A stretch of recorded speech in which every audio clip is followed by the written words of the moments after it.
할렐루야. 하늘에서 여호와를 찬양하며 높은 데서 그를 찬양할지어다. 그의 모든 천사여 찬양하며 모든 군대여 그를 찬양할지어다. 해와 달아 그를 찬양하며 밝은 별들아 다 그를 찬양할지어다. 하늘의 하늘도 그를 찬양하며 하늘 위에 있는 물들도 그를 찬양할지어다. 아멘. 사랑과 은혜가 풍성하신 하나님 아버지, 힘들었던 한 주간의 삶을 뒤로하고 거룩한 주일 아침 경건한 마음으로 주님 앞에 나왔습니다. 오늘도 하나님께 영광을 돌리기 위하여 성전을 찾은 백성들을 기억하시고 드리는 기도와 찬송과 예물을 받아 주옵소서. 감사함으로 드리는 우리의 예배를 온전한 번제처럼 흠양해 주시기를 원합니다. 세상 사람들은 자신의 능력과 재물을 의지하며 살지만 저희들은 오직 주님만을 바라보며 주님만을 의뢰하고 있사오니 주여 이 예배를 통하여 저희들의 심령을 다시 한번 견고하게 붙잡아 주옵소서. 예수님의 이름으로 기원하옵나이다. 아멘. 우리 다 같이 일어나셔서 경배와 찬송 69장 1절 5절 6절입니다.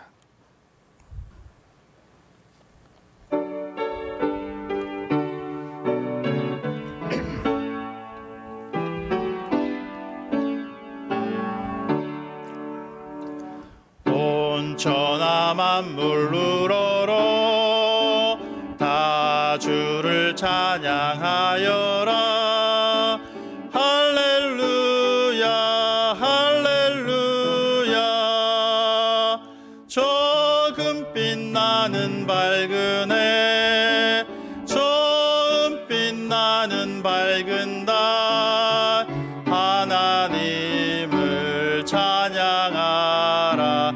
할렐루야 할렐루야 할렐루야.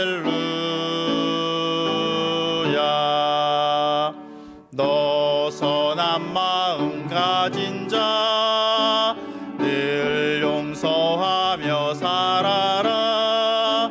할렐루야 할렐루야. 큰 고통 슬픔 지닌 자 내 근심 주께 맡겨라. 하나님을 찬양하라. 할렐루야 할렐루야 할렐루야. 주의 받은 만민아 다 꿇어 경배하여라. 할렐루야 할렐루야. 성삼일체 주님께 존귀와 영광 돌려라. 주를 찬양 할렐루야 할렐루야 할렐루야 할렐루야.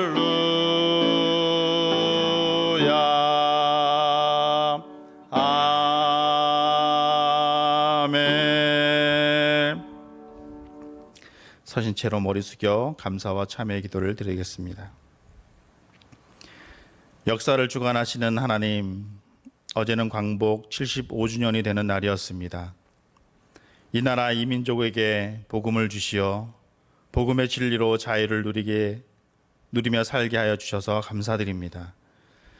우리는 빼앗겼던 주권을 회복하고 민주주의가 꽃피어 진정한 자유를 누리며 예배를 드리고 있습니다. 하나님이 주신 은혜입니다. 이 은혜를 잊지 않게 하소서. 믿음의 선배들은 이 자유와 평화를 누리기 위해 몸으로 저항하고 눈물로 기도하며 믿음으로 싸웠습니다. 그러나 지금 한국교회는 사회에서 지탄의 대상이 되었고 비난받는 자리에 있습니다. 교회가 본질의 사명을 감당하지 못하고 빛과 소금이 되지 못하였던 것을 회개하오니 다시 교회가 교회답게 하시고 하나님의 나라와 의를 심는 교회가 되게 하여 주시옵소서. 이 땅에 진정으로 하나님의 나라를 세워가는 그리스도인들이 되게 하여 주옵소서. 부족한 삶의 모습과 그리스도인들의 거룩하고 겸손한 삶을 살지 못한 저희들의 죄를 예수 그리스도의 보혈로 씻겨주시고 삶의 예배가 이루어지는 참 그리스도인의 진정한 삶을 실천하며 살아가도록 인도하여 주옵소서. 지금은 하나님과 나만이 아는 은밀한 죄를 생각하며 우리 구주 예수 그리스도의 이름으로 묵묵히 참회의 기도를 계속하여 드립니다.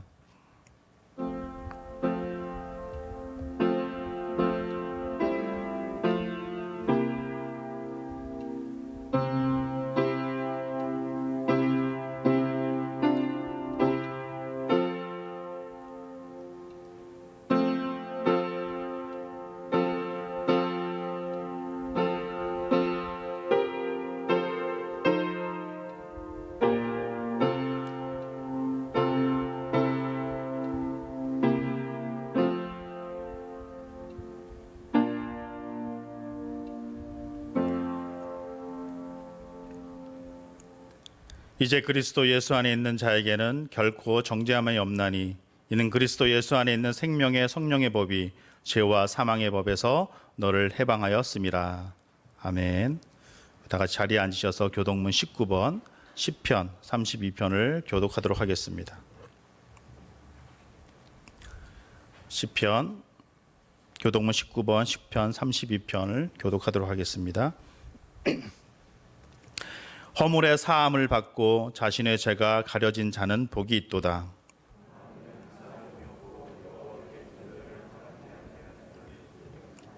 내가 입을 열지 아니할 때에 종일 신음함으로 내 뼈가 쇠하였도다.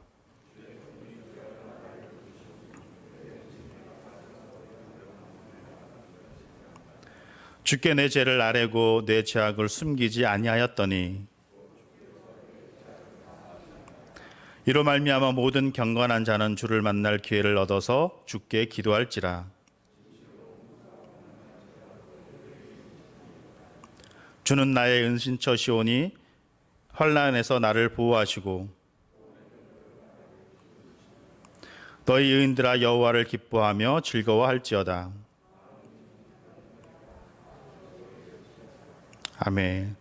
사도신경으로 우리의 신앙을 고백합니다. 나는 전능하신 아버지 하나님 천지의 창조주를 믿습니다. 나는 그의 유일하신 아들 우리 주 예수 그리스도를 믿습니다.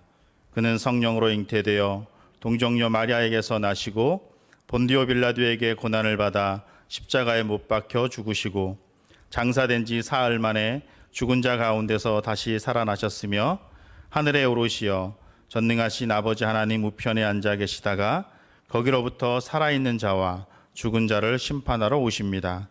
나는 성령을 믿으며 거룩한 공교회와 성도의 교제와 죄를 용서받는 것과 몸의 부활과 영생을 믿습니다.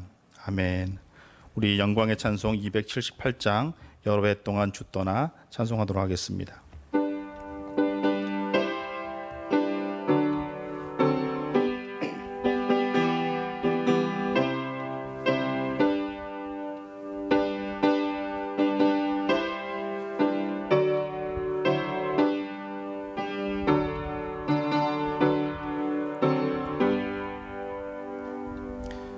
여러 해 동안 주 떠나 세상 연락을 즐기고 저 흉악한 죄에 빠져서 주 은혜를 잊었네. 오 사랑의 예수님 내 맘을 곧 엽니다.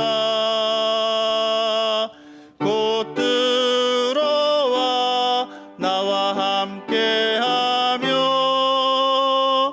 내 생명이 되소서. 죄악에 죽을 인생을 심히 불쌍히 여기사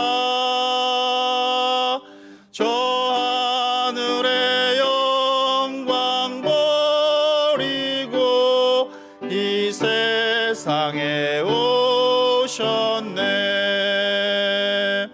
오 사랑의 예수님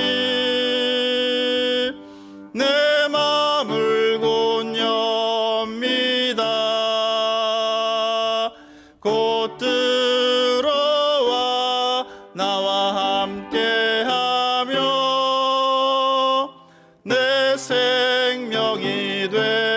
되소서. 홍보를 입은 구주는 가시면류관 쓰시고 저 십자가 높이 달리사 그 아픔을 참았네. 오 사랑의 예수님, 내 맘을 곧 엽니다. 곧 들어와 나와 함께하며 내 생명이 되소서. 미련한 우리 인생을 주의 공로를 모르고 그 쓸쓸한 사막 가운데 늘 헤매고 다녔네. 오 사랑의 예수님, 내 맘을 곧 엽니다. 곧 들어와 나와 함께하며 내 생명이 되소서.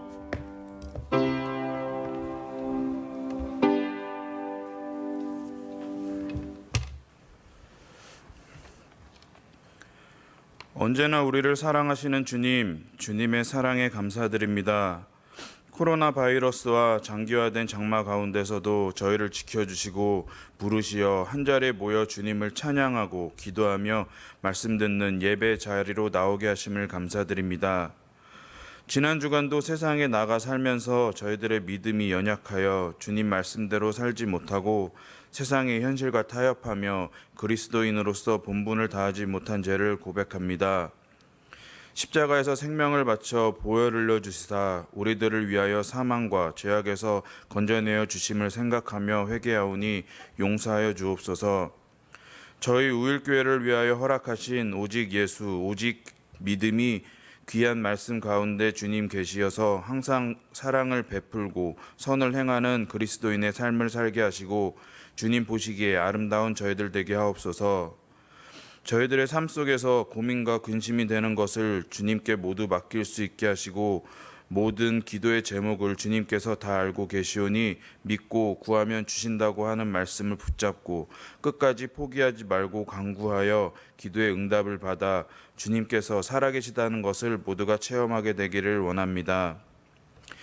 믿음, 소망, 사랑 이 세 가지 중에 가장 큰 것은 사랑이라 하였으니 저희 우일교회 모든 성도님들이 이 말씀에 근거하여 서로 사랑으로 하나가 되게 하여 주시고 영육간에 힘들고 어려워서 질병으로 고통받거나 마음에 상처가 있다면 주님 사랑의 권능에 손을 펼치사 사랑의 마음으로 고치시어 상한 마음을 위로받게 하여 주시옵소서.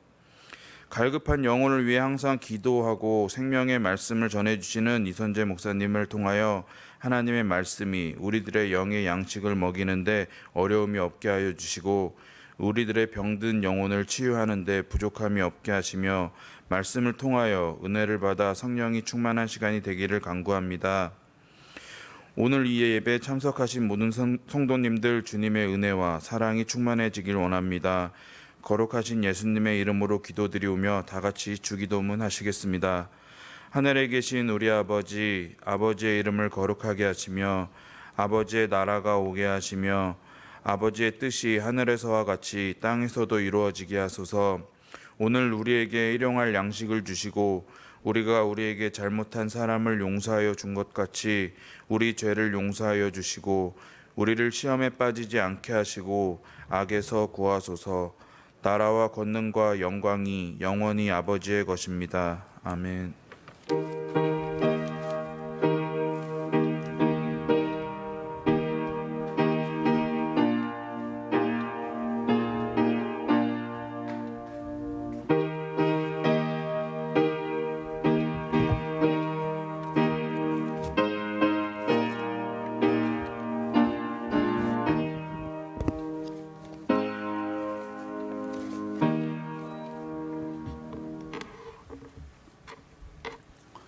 오늘 우리에게 주신 하나님의 말씀은 디모데후서 1장 7절 8절입니다. 우리 다 같이 일어나서 하나님 말씀 경청합니다. 먼저 올해 우리에게 주신 하나님 말씀 다 같이 한 목소리 읽어보겠습니다. 시작.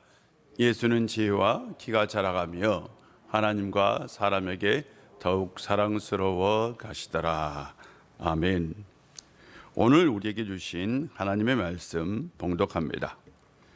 하나님이 우리에게 주신 것은 두려워하는 마음이 아니요 오직 능력과 사랑과 절제하는 마음이니 그러므로 너는 내가 우리 주를 증언함과 또 주를 위하여 갇힌 자 된 나를 부끄러워하지 말고 오직 하나님의 능력을 따라 복음과 함께 고난을 받으라. 아멘. 하나님의 은혜가 여러분 가운데 충만하시기를 바랍니다. 오늘 찬송가 69장 5절 뒷부분을 보면 고통 슬픔 지닌 자 내 근심 주께 맡겨라 라는 이 찬양 가사가 있는데요. 여러분 혹시 고통 슬픔 아픔 괴로움 있으면 주님께 맡기고 삽니까? 늘 주님께 맡기고 살아갈 수 있는 성도님들 되시기를 바랍니다. 참 힘든 인생을 산 한 여인의 이야기입니다. 그녀는 이화여대 영문과를 3년 만에 조기 졸업한 수재입니다. 부모 모두가 대학 교수였고요. 그래서 교육자 집안의 딸로 자랐습니다. 남이 보기에는 참 부러워할 것이 없는 환경에서 자랐습니다. 그런데 그 부모는 너무나 바빠서 그녀에게 사랑을 주지를 못했어요. 그리고 사랑을 제대로 받지 못하고 자랐습니다. 그녀는 대학 졸업과 함께 무명의 청년 작가와 사랑에 빠져서 부모의 반대에도 불구하고 미국으로 이 청년 작가와 떠나버립니다.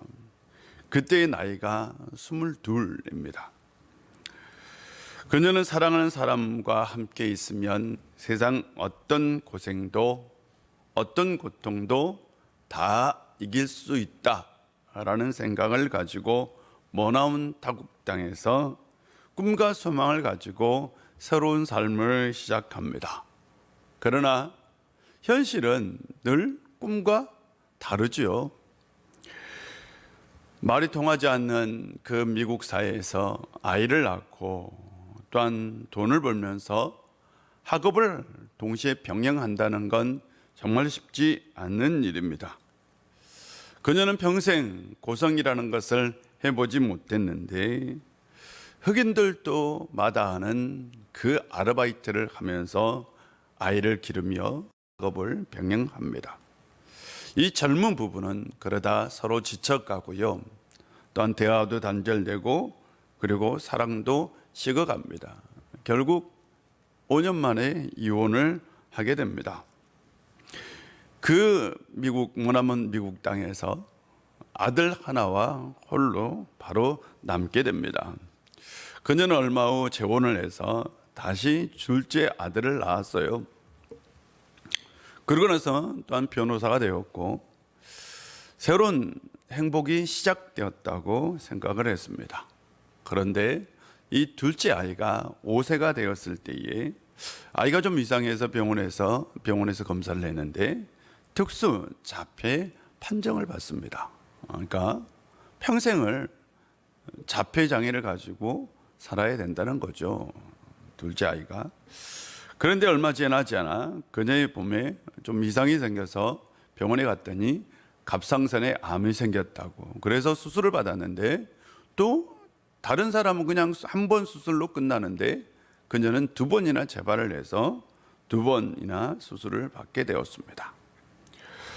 또 그녀는 상처가 아물어갈 무렵에 가장 큰 시련이 찾아오는데 첫 번째 남편에서 낳은 아들, 그래서 늘 의지가 되었고 희망이 되어 주었던 아들, 또한 아주 우수한 대학을 나온 수재였습니다. 그 아들이 하루는 감기 증세로 쓰러졌는데 19일 만에 세상을 떠납니다. 젊은 나이에 꿈과 희망을 안고 사랑하는 사람과 머나먼 이국 땅을 향해 갔던 그녀는 이혼, 암, 자녀의 장애, 그리고 아들의 죽음이라는 큰 시련을 겪게 됩니다. 그녀가 바로 이어령 교수의 딸인 이민아 목사입니다. 지금은 고인이 되었어요. 이민아 목사는 철저한 무신론자였던 이 이어령 전 장관을 바로 믿음의 세계로 인도했습니다. 그녀는 34세에 예수를 믿게 되었고요. 세례를 받았어요. 세례를 받고 기독교 신자가 된 직후에 그녀에게 실명의 위기가 찾아옵니다. 망막이 손상되어서 실명의 위기가 찾아왔는데 가는 병원마다 희망이 없다. 시력을 잃게 될 것이다 라고 얘기합니다. 어느 날 아버지가 미국에 있는 자신에게로 찾아왔는데 아버지에게 숨기려고 했어요. 그런데 설거지를 하다가 아버지에게 들켰어요. 시력이 나빠진다는 것을. 그때야 비로소 아버지는 태어나서 처음으로 딸이 믿는 하나님에게 약속을 합니다. 당신이 우리 딸의 눈을 뜨게 해준다면 내 남은 일생을 당신에게 바치겠다고. 그렇게 이어령 장관은 기도하고 또 기도했어요. 그리고 7개월이 지나서 이 이민아 목사는 기적처럼 시력이 회복되었습니다. 약속을 지켜 신앙이 된 이 이어령 전 장관은 당시의 일을 회상하면서 이렇게 얘기합니다. 자신의 기도가 딸의 눈을 뜨게 한 것이 아니라 딸의 기도가 자신의 눈을 뜨게 했다라고 얘기합니다. 그녀에게 또 암이 찾아왔어요. 이제는 위암 말기 환자가 되었습니다. 그녀는 이렇게 얘기합니다. 저는 지금 위암 말기의 환자입니다. 그러나 제 마음에는 차고 넘치는 기쁨과 평강이 있습니다. 설사 내일 죽는다 해도 남은 삶의 한순간까지 감사하고 또 감사합니다. 인생의 고통이나 고난이 없으면 얼마나 좋을까요? 원하는 대로, 꿈꾸는 대로 이루어진다면 얼마나 좋을까요? 고통이나 아픔이 없이, 두려움이나 불안이 없이 살 수 있다면 얼마나 좋겠습니까? 그러나 우리는 항상 고통과 아픔, 불안과 근심, 그 인생의 수많은 문제들을 경험하면서 또한 그 속에서 살아갑니다. 우리는 인생의 문제를 만날 때마다 우리는 해답을 찾으려고 노력합니다. 그렇다면 그 인생의 문제에 대한 해답은 어디에 있을까요? 우리는 성경을 보면서 가끔 이런 생각을 합니다. 믿음을 가진 이 신앙의 선배님들은 참 큰 믿음을 가졌고 근심 걱정 없이 살았을 것이라고 생각합니다. 믿음으로 살았기 때문에 인생의 문제를 만나도 근심 없이 고통 없이 문제 없이 살았을 것이다 라고 생각합니다. 바울은 항상 기뻐하라, 쉬지 말고 기도하라, 범사에 감사하라 라고 얘기했기 때문에 그는 인생의 문제를 만나면 항상 기도하고 감사했을 거라고, 그래서 기뻐했을 거라고 생각합니다. 사랑하라고 외쳤던 사도 요한을 생각하면서 우리는 그에게는 인간관계의 문제가 없었을 것이라고 생각합니다. 그러나 그들도 틀림없이 가정의 문제, 인간관계의 문제, 건강의 문제가 있었을 겁니다.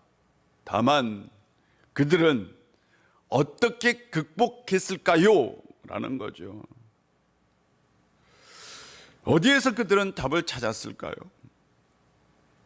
오늘 우리가 읽었던 디모데후서는 디모데전서와 함께 바울이 이 디모데에게 보낸 개인 서신입니다.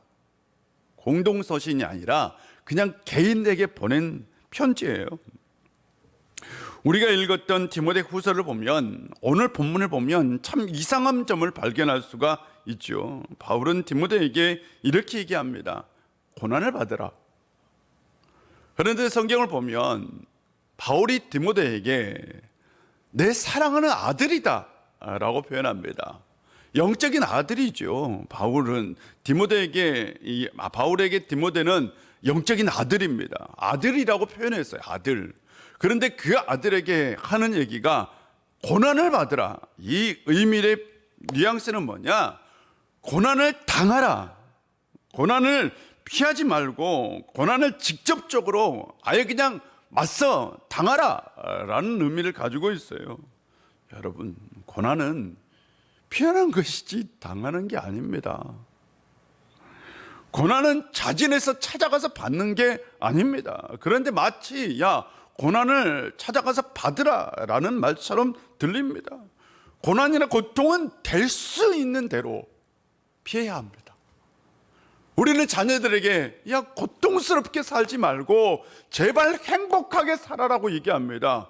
그래서 행복하게 살기 위해서 공부도 열심히 해라, 돈도 많이 벌어라 라고 얘기하잖아요. 왜요?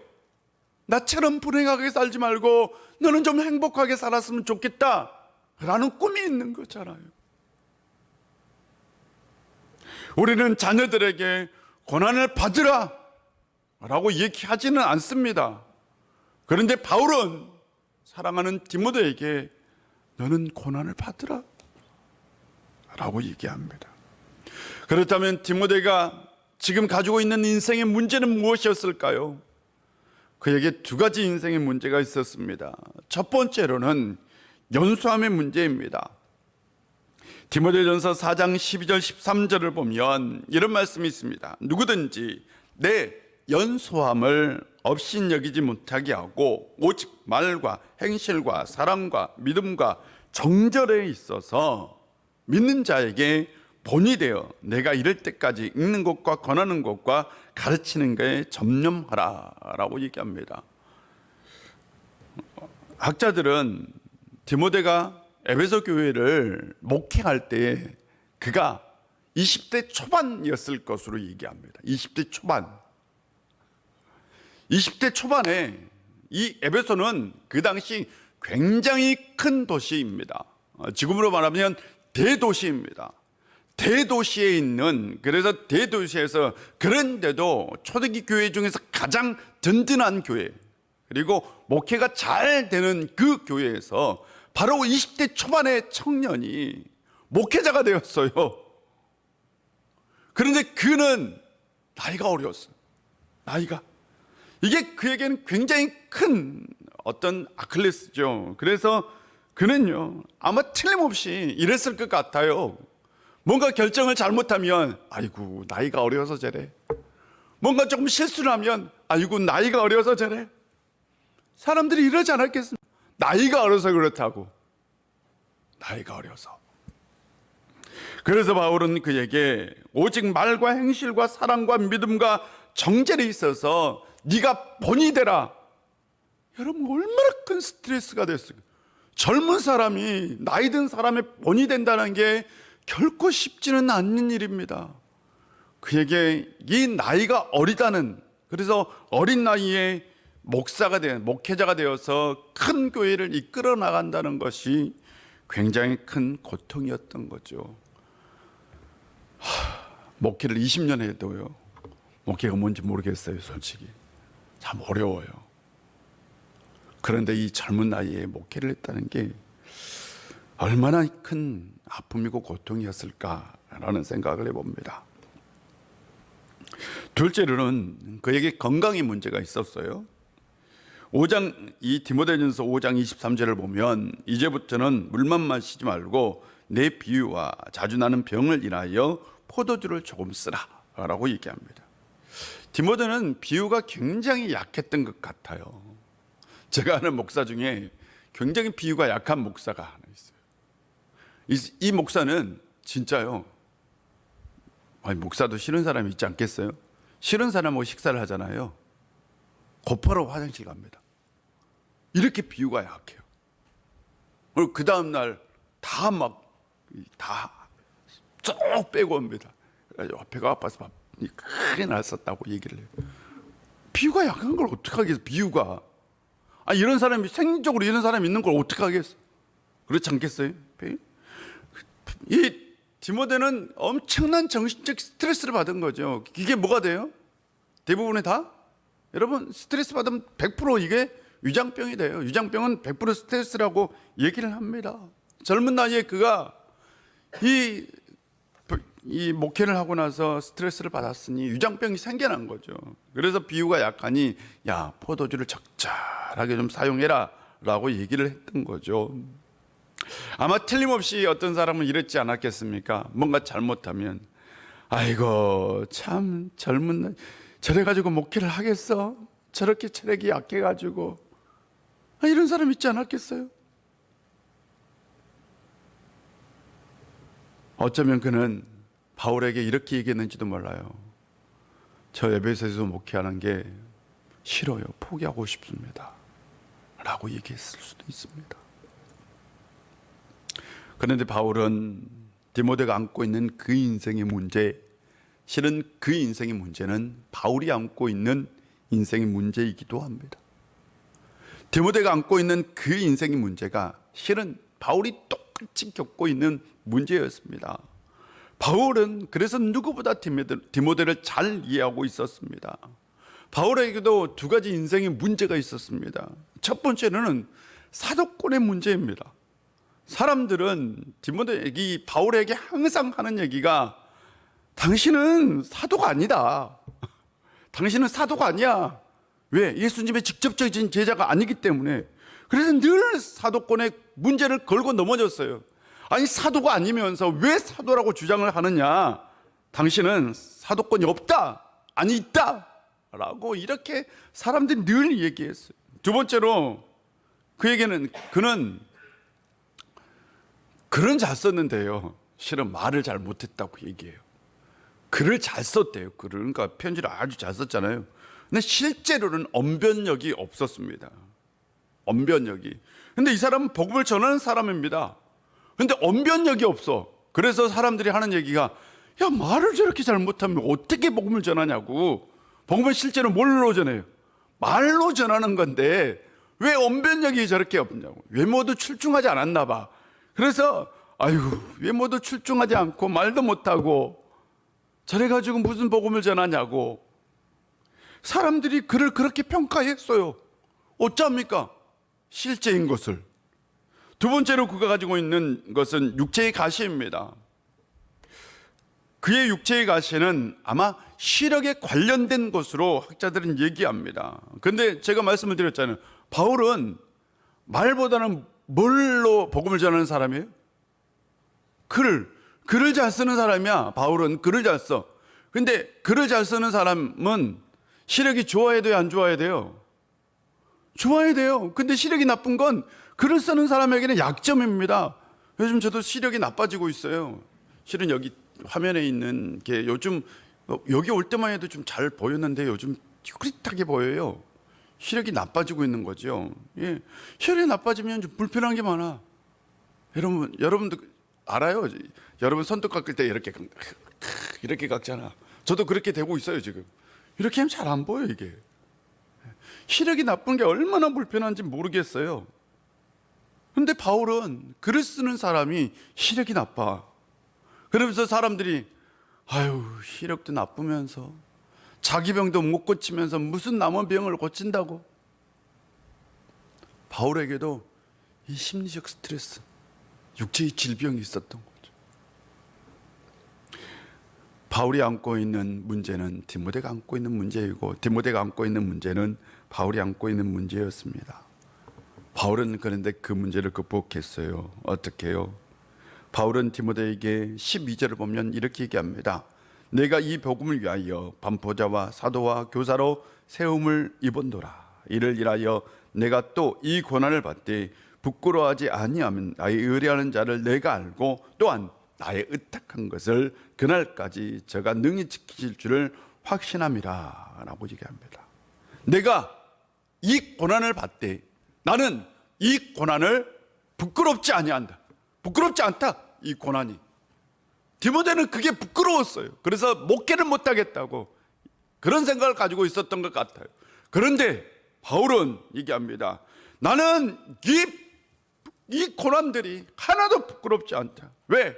주님께서 나를 세워주셨고 내가 주님을 알고 주님이 나를 알고 내 의탁한 것을 그날까지 끝날까지 지켜주실 것을 내가 확신하기 때문이다.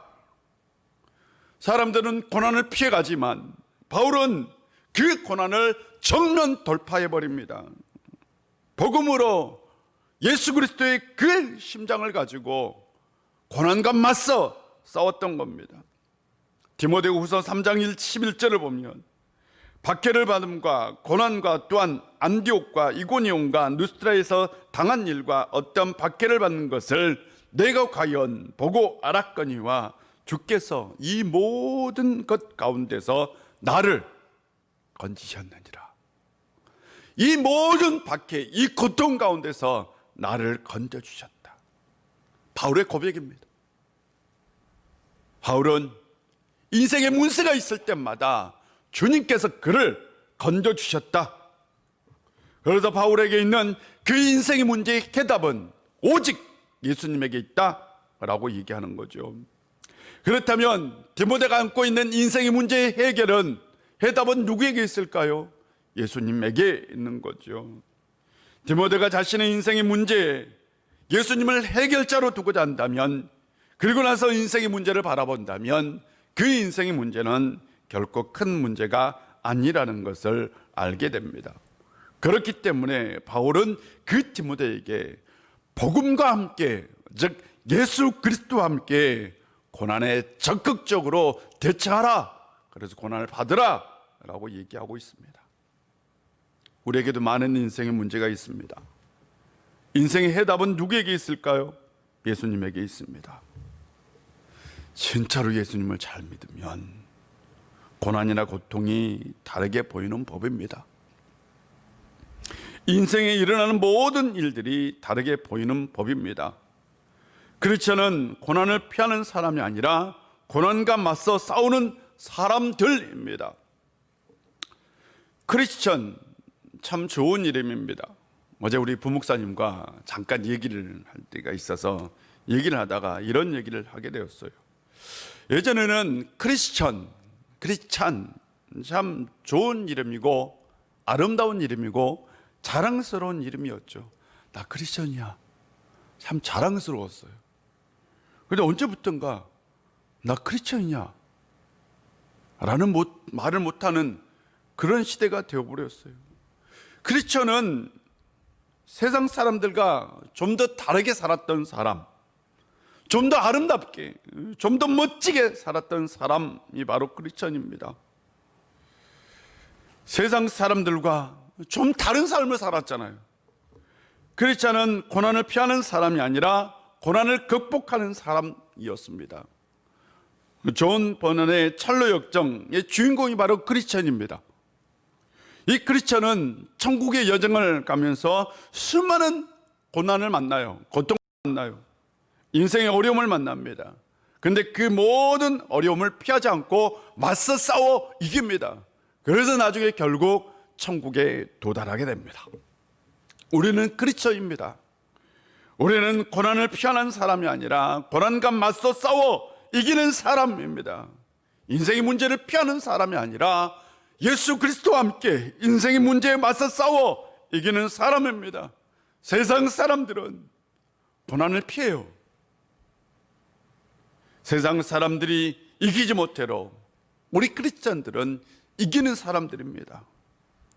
이민아 목사는 모든 시련과 고난이 내게 축복이었다. 이게 쉬운 고백 같죠? 이게 쉬워요? 고백이? 그것이 나에게 다 축복이었다고? 특수자폐를 앓은 둘째 아들 때문에 고생하던 그녀는 아이가 미웠대요. 아이가 정말 미웠대요. 가족이 싫었대요. 가족이 너무 싫었어요. 그러던 어느 날 그녀는 그 아들을 보면서 내가 이 아들을 내 몸처럼 사랑하지 않는구나 라는 것을 깨닫게 되었어요. 그리고 그 아이와 함께 하와이에 있는 크리스천 스쿨을 찾아갑니다. 그리고 그 학교에서 교사로, 보조교사로 봉사하면서 아이를 돌보면서, 그리고 나서 하나님께 기도했어요. 하나님께 기도해 사랑하게 해달라. 놀라운 일이 일어났어요. 1년이 되자 아이의 자폐 증세가 사라졌어요. 아이의 자폐 증세가 9개의 약을 먹던 애가 약을 안 먹고도 자폐 증세가 깨끗하게 사라진 겁니다. 2007년 무신론자였던 이런 교수는 하나님 앞에 기도했잖아요. 우리 딸 미나가 어제 본 것을 내일 볼 수 있게, 오늘 본 내 얼굴을 내일 또 볼 수 있게 해주세요 라고 하나님께 7개월 동안을 그렇게 기도했어요. 그러면 내가 내 몸을 주님께 바치겠습니다. 7개월 후에 놀라운 일이 일어났어요. 망막 박리 증세가 깜짝같이 사라지고 시력이 회복되는 놀라운 역사가 일어났습니다. 이민혜 목사는 자신의 인생의 수많은 문제, 그 인생의 문제의 해답이 바로 예수님에게 있다는 것을 깨닫게 되었습니다. 그녀가 인생의 문제와 싸워 이겼던 비결이 있다면 바로 예수님 때문입니다. 그녀에게 인생의 문제는 피하는 것이 아니라 맞서 싸워 이기는 것이었습니다. 인생의 문제는 나 혼자 해결하는 것이 아닙니다. 우리의 인생에 문제가 있다면 그 인생의 문제는 나 혼자 해결하는 것이 아닙니다. 우리 주님과 손잡고 함께 가는 것이지 나 홀로 인생길을 걸어가는 것도 아닙니다.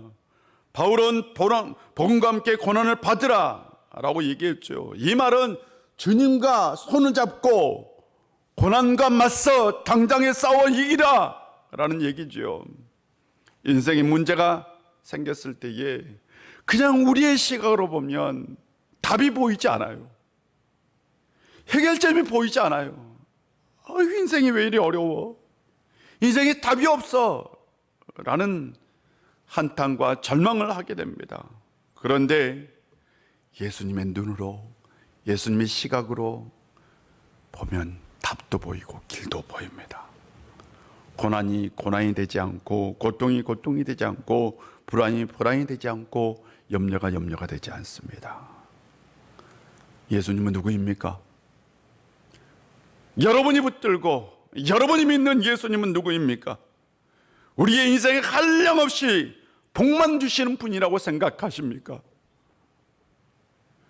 우리의 인생의 모든 것을 다 해결해 주시고 형통하게 해주신 분이라고 생각하십니까? 우리가 원하는 모든 것을 다 이루어 주신 분이라고 생각하십니까? 그것이 독이든 그것이 나쁜 것이든 상관없이 우리가 원하는 것은 모든 것을 다 이루어 주신 분이라고 생각하십니까? 그것보다는 예수님은 더 본질적으로 우리의 인생의 문제를 해결해 주는 키를 가지고 계시는 분은 아닐까요? 신앙은 무엇입니까? 예수님의 손을 잡고 가는 거죠. 나 홀로 이 세상을 걸어가는 것이 아니라 예수님의 손을 잡고 예수님과 함께 인생의 문제를 해결하고 가는 것, 그것이 신앙이지요. 신앙 아닙니까? 예수님에게만 우리의 인생에 답이 있습니다. 다른 곳에는 없습니다. 예수님은 인생의 키입니다. 인생의 문제를 만났을 때에 예수님이라는 그 인생의 키를 꽂으십시오. 예수님은 인생의 눈입니다. 인생의 문제를 만났을 때에 예수님의 눈으로 바라보십시오. 예수님은 인생의 저울입니다. 인생의 문제를 만났을 때에 그 저울 위에 우리의 인생을 올려놓으십시오. 예수님을 통해서 그래서 인생의 힘들고 어려운 문제를 해결해 나갈 수 있는 성도님들이 되시기를 주의 이름으로 축복합니다. 그것이 진정한 그리스도의 길입니다. 기도하겠습니다. 아버지 하나님, 오늘도 우리 가운데 함께 해주시고 은혜 주셔서 참 감사드립니다. 우리 인생에 많은 우리가 해결할 수 없는 문제들이 있습니다. 또한 큰 문제도 있고 작은 문제도 있고 또한 아픔의 문제도 있고 잘 해결되지 않는 문제도 있습니다. 아버지 하나님, 왜 그리 인생이 어려운지요? 그러나 주님과 함께 걸어간다면, 주님의 손을 잡고 간다면, 주님의 눈으로 바라본다면 고통이 고통이 되지 않고 눈물이 눈물이 되지 않고 고난이 고난이 되지 않고 불안이 불안이 되지 않음을 우리는 믿습니다. 아버지 하나님, 늘 인생의 해답이 주님께 있음을 알고 주님과 동행하는 삶을 살 수 있는 저희를 되게 하여 주옵소서. 예수님의 이름으로 기도합니다. 아멘. 우리 다 같이 일어나서 찬송가 369장입니다.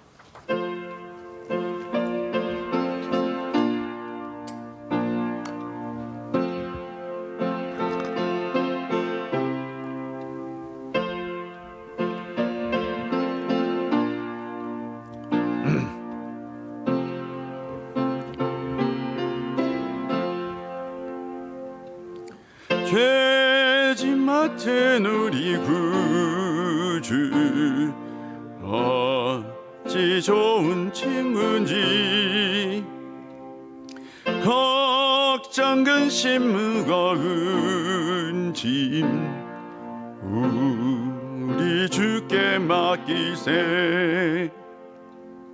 주께 고람 없는 고로 복을 받지 못하네.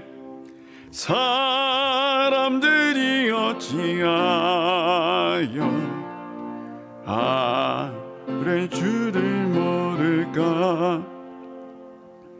시험 걱정 모든 괴로움 없는 사람 누군가.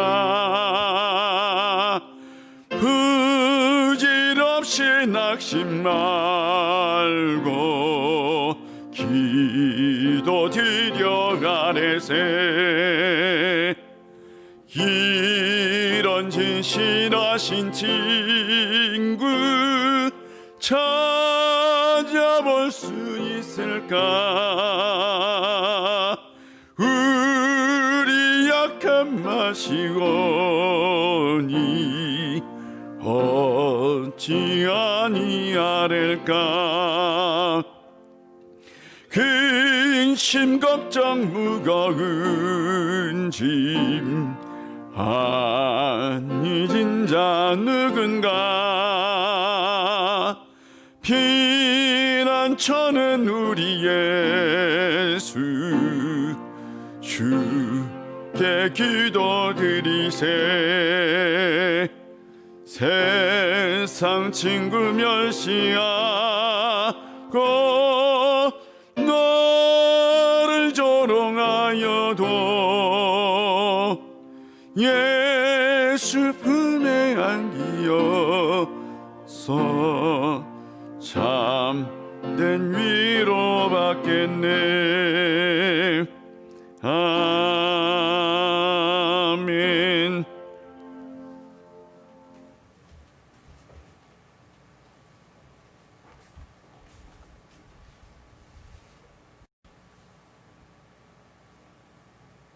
만복의 근원 되시는 하나님, 항상 우리 가운데 함께해 주시고 인도해 주시고 보호해 주셔서 감사드립니다.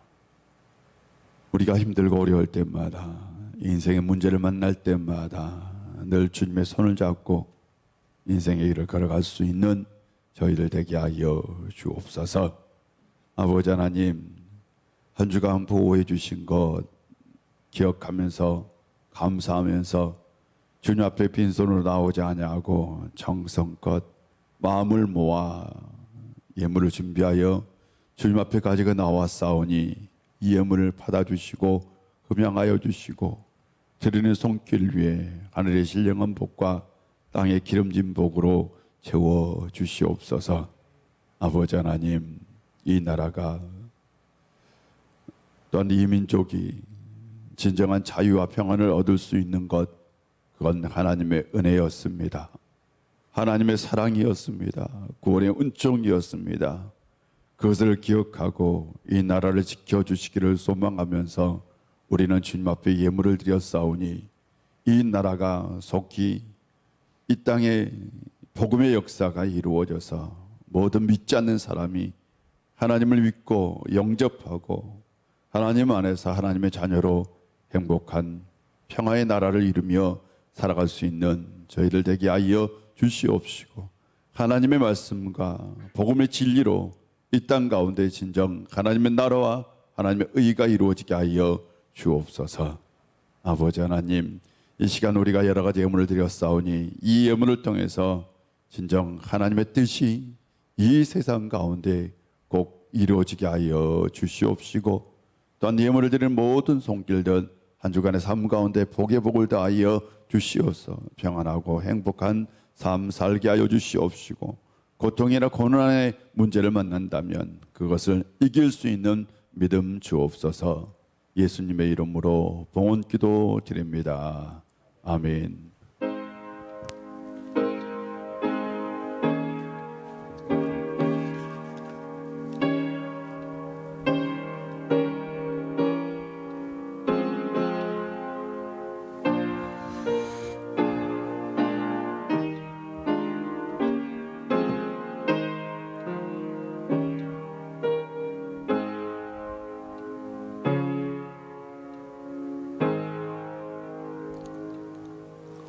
자리에 앉아주시고요. 한 주간 평안하고 또한 기쁘고 또한 주님 안에서 주님의 은혜로 살아갈 수 있는 성도님들 되시기를 바랍니다. 교회를 통해서 지금 코로나 확진자들이 계속해서 발생돼서 어제 우리 교인 중에서도 저한테 전화가 왔어요. 목사님 예배 드려요 라고 전화가 왔어요. 그래서 예배는 계속 드리려고 합니다. 당연히 드려야죠. 단 우리가 사회적 거리 두기는 꼭 실천해야 될 것 같아요. 그래서 혹시라도 생활하면서도 사회적 거리 두기 마스크 꼭 잘 착용해 주시고, 혹시라도 교회를 나오려고 하는데 기침이나 발열 또는 어떤 확진자가 있는 곳을 다녀왔다거나 아니면 접촉을 했던 그런 경우가 있으면 가급적이면 집에서 온라인으로 예배를 드려 주셨으면 좋겠습니다. 왜냐하면 지금 교회를 통해서 워낙 확진자들이 많이 생겨서 우리가 이럴 때일수록 조심해야 될 것 같아요. 우리 교육자들 여름 휴가 여러분 기도해 주셔서 잘 저도 다녀왔습니다. 결혼 소식이 있습니다. 이남규 장로님 차녀 우리 현진 양 결혼이 토요일 날 12시 30분에 있습니다. 교회에서 아마 출발을 할 것 같은데요. 몇 시인지 안 정했어요. 나중에 문자로 보내드리도록 하겠습니다.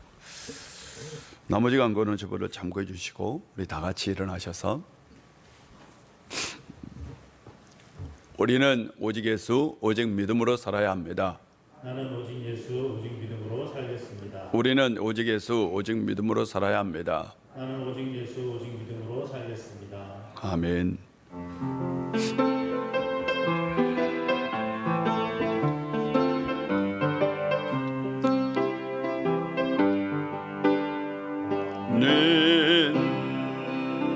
담장 너머로 뻗은 나무 가지에 푸른 열매처럼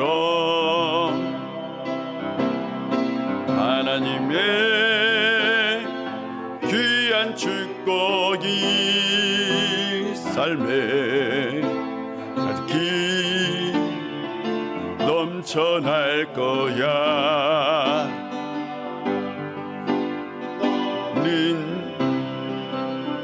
어떤 시련이 와도 능히 이겨낼 강한 팔이 있어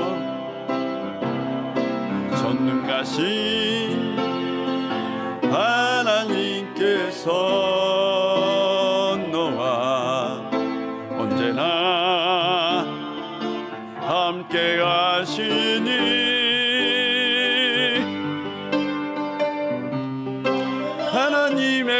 사랑 아름다운 하나님의 사랑 나는 널 위해 기도하며 내 길을 축복할 거야 너는 하나님의 선물 사랑스러운 하나님의 열매 주의 품에 꽃 피운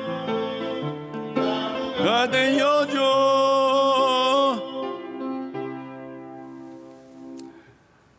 늘 우리와 동행하시며 우리의 인생에 해답을 가지고 계신 우리 구주 예수 그리스도의 놀라우신 은혜와 우리 아버지 하나님의 크신 사랑과 성령 충만한 역사가 인생의 문제를 만날 때마다 예수님과 동행함으로 해답을 얻고 진정한 평안을 누리며 살기를 원하는 우리 우일의 모든 권속들과 한 주간의 삶 가운데 그리고 모든 가정 위에 이 나라와 이 민족 위에 이제부터 영원히 함께 하시기를 간절히 축원하옵나이다. 아멘.